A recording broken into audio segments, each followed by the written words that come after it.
මේ වගේ විත්ති හතරක හිර වෙලා මම විඳිනා වගේ වේදනාවක් කාටවත් විඳින්න ලැබෙන්න එපා කියලා මම දෙවියන්ගෙන් ඉල්ලනවා.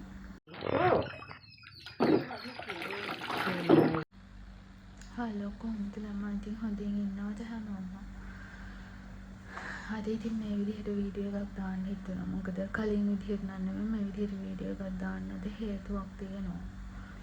අදට මං කුවේට් එකට ඇවිල්ලා හරියටම අවුරුද්දයි. ඒ වගේම මගේ අම්මා නැති වෙලත් අදට හරියටම මාස 2යි. මොන ප්‍රශ්නේ ආවත් අපිට මෙහෙ යන්න දෙන්නේ නැහනේ.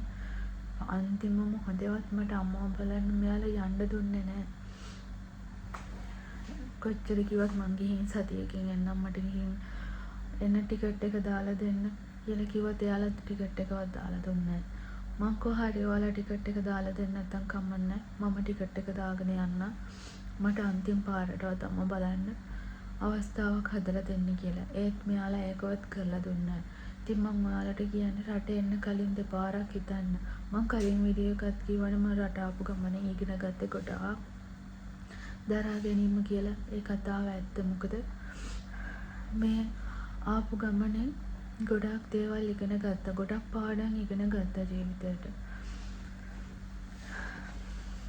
සමහර වෙලාවට හිතනවා ලංකාවට වෙලා ලුණු මිරිසු බතේ කකා හිටියත් හොඳයි කියලා මේ රටවල ලැබිලා දුක් විඳිනවට වඩා. අද දවසේ රැලි වෙනකම්ම හරියට නිින්දක් නෑ. ගොඩක් වෙලාවට හිත එක තැනක නෑ. කොච්චර ප්‍රශ්න ආවත් ඒ ප්‍රශ්න වලට මුහුණ දෙන්න බලාගෙන මේ ගමන යනවා නම් එන්න. මම ඉදිරියට මේ අරාබි රටවල් වලට එන්න හිතන් ඉන්න හැමෝටම මේ කියන්නේ ජීවිතේ එන ප්‍රශ්න ඉවස ගන්න පුළුවන් නම් දරා ගන්න පුළුවන් නම් විතරක් ඔයා මේ ගමන යන්න. මොකද ආව කියන්නේ ආය අපිට මෙයාලා යන්න දෙන්නේ නැහැ. අපේ ඇග්‍රීමන්ට් කාලේ ඉවරනකම් මෙයාලා ආය යන්න දෙන්නේ නැහැ. මොකද එහෙම යන්න බෑ. අපිත් එහෙන් ඇග්‍රීමන්ට් එක අස්සම් කරලා හරි අපි එකඟයි කියලා අස්සම් කරලා එන්නේ. මොකද මෙයාලා අපිට එන්න කලින් ලොකු ගාණක් වියදම් කරනවා අපිව ගෙන්නන්න. අපිට ආපහු යන්න පුළුවන්. අපි මෙයාලා ගෙන්නන්න අපි වියදම් කරපු ගාණ දීලා යන්න පුළුවන්.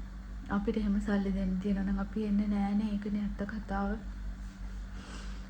හැම අතින්ම අසරණයි. මේ ගෙවල් වල ඇවිල්ලා වැඩ කරන ගෘහ සේවිකාව හැම අතින්ම අසරණයි. ගොඩක් අය ඉන්නවා එයාලට කන්න බොන්නවත් නැහැ. තමන්ගේ පඩියෙන් හැමදේම කරගන්න ඕනේ. එතකොට ලංකාවට පඩිය යවුවට පස්සේ ඉතුරු වෙන දෙයක් නෑ යාට. මහන්සි වෙලා බැනුම් අහලා දරුවෝ බලාගෙන සමහර ළමයි ඉන්නවා ඒ ළමයින්ගෙනුත් ගුටි කන්න ඕනේ අය. ඒ වගේ ගොඩාක් දේවල් මගෙත් එක්ක ආපු අයට වෙලා තියෙනවා. කන්න දෙන්නේ නැහැ සමහර අය. සමහර අය නිදා ගන්න දෙන්නේ පැය 4ක්. උපරිම පැය 4ක් නිතර නිදා ගන්න දෙන්නේ. පැය 4ක් නිදාගෙන වැඩ කරන්න අමාරුයි. මොකද දවසට තියෙන පැය 24යි. පැය 24න් පැය 20ක් වැඩ කරාට පස්සේ පැය 4ක රෙස්ට් එකක් හොඳටම මදි ඉතින්. එතකොට අසනීප වෙනවා. ඒව මෙයාලට ගාණක් නෑ. මෙයාලට ඕනි අපෙන් වැඩ ගන්න විතරයි. එක දිගට රොබෝලා වගේ අපි වැඩ කරන්න ඕනේ. ඒ හැමදේම ඉවස ගන්න පුළුවන් නම් දරා ගන්න පුළුවන් නම් විතරක් ඔයාලා එන්න. හිතන්නකෝ ඉවසන්න කිව්වට ඉවසීමේ අගය මගේ නම් පින්තූරෙම වැහලා තියෙන්නේ. මොකද පොඩ්ඩක් ඔයාලම හිතලා බලන්න.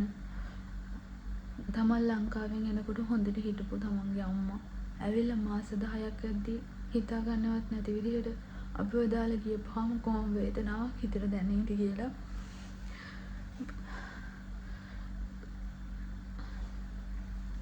මට තාමත් හිතා ගන්න බෑ. නිකන් හීනයක් වගේ. කොහොමද එහෙම දෙයක් වුනේ කියලාවත් හිතා ගන්න බෑ. ඊට වඩා මට අන්තිම මොහොතේවත් එයාව බලන්න යන්න බැරුණේ. මම මේ වගේ රටක ඇවිල්ලා මේ විත්ති අතරක් ඇතුලේ හිර වෙලා ඉන්න හින්දා මට අන්තිම වෙලාවෙත් එයාව බලා ගන්න බැරි වුණා. මට වෙලාවකට හිතෙනවා මං තරම් පව්කාර දරුවෙක් නැතුව ඇති කියලා. මම මෙහෙම වීඩියෝ එකක් දාන්නේ ලයික් ගන්න කමෙන්ට් ගන්නවත් නෙමෙයි.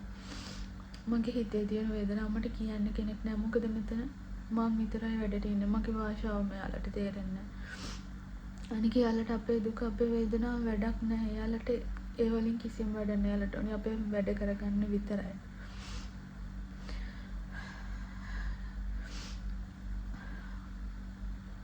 මට ඉතින් කියන්න තියෙන ඔයාලට එන්න කලින් දෙපාරක් හිතන්න. මම මේ ගමන යනවද? දෙපාරක් හිතන්න. නැත්තම් අද මම මේ දුක් වෙනවා වගේ ඔයාලට දුක් වෙන්න වෙනවා. ඒක තමන්ගේ කෙනෙක් නැති වුණාම දැනෙන වේදනාව. ඒක මම මෙහෙම ගොඩ කාටවත් නොතේරෙන්න පුළුවන්. ඒ වුණාට ඒ දේ තමන්ට උණු දවසට තේරෙයි. කලින් මට ඔය වගේ දේවල් දැනුන්නේ නැහැ. මම ගණන් ගත්තේ නැහැ. ඒ කියන්නේ මට ගණන් ගන්න උවමනාවක් තිබුණේ නැහැ. ඒ වුණාට දැන් තේරෙනවා ඒක කොච්චර වේදනාවක්ද කියලා තමන්ගේ කෙනෙක් නැති වුණාම. විශේෂයෙන්ම තමන්ගේ ළඟ හැම දෙයකටම හේවණල්ලක් වගේ පස්සෙන් හිටපු කෙනා. මහ ගහක් වගේ හැම දෙයකින්ම මාව බේරගත්ත කෙනා. මගේ ජීවිතේට ගොඩ ප්‍රශ්න ආවා. ඒ ආපු හැම ප්‍රශ්නයකදීම මටත් කලින් එයා තමයි ඒවට උත්තර හෙව්වේ. එහෙම කෙනා අද නැතිකොට මාරම හිතට පාළුවක් දැනෙන්නේ. අන්තිම මොහොතේවත් එයාව බලන්න නැති වෙච්ච එක මගේ හිතට මාරම දුකක් තියෙන. කවදාවත් ඒ දුක මගේ හිතෙන් නැති වෙන්නේ නැති වෙයි. මම ඔයාලගෙන් හැමෝගෙම ඉල්ලන්නේ තමන්ගේ අම්මා තාත්තව ගොඩක් ආදරෙන් බලා ගන්න. මම වෙනස්කමක් කරලා නෙවෙයි. ඒ වුණාට මට එයාගේ ළඟ අන්තිම මොහොතේවත් ඉන්න බැරි වෙච්ච එක හිතට හරිම වේදනයි. ඒ නිසා පණ වගේ ආරක්ෂා කරගන්න අම්මා තාත්තට සලකන්න හැමෝම. මොකද එයාලා තමයි අපිට තියෙන වටිනම දේ. ඒක ළඟ ඉද්දි නොතේරුණාට එයාලා ළඟ නැති දවසක ඒක අපිට හොඳටම තේරෙන දවසක් එනවා. ඒ දවස ආවට පස්සේ අපිට ඒක තේරිලා වැඩක් නෑ. ඒ හින්දා හැමෝගෙම මං ඉල්ලන්නේ තමන්ගේ අම්මා තාත්තට බලන්න. හරි පරිස්සමින් ඉන්න එහෙනම් හැමෝම.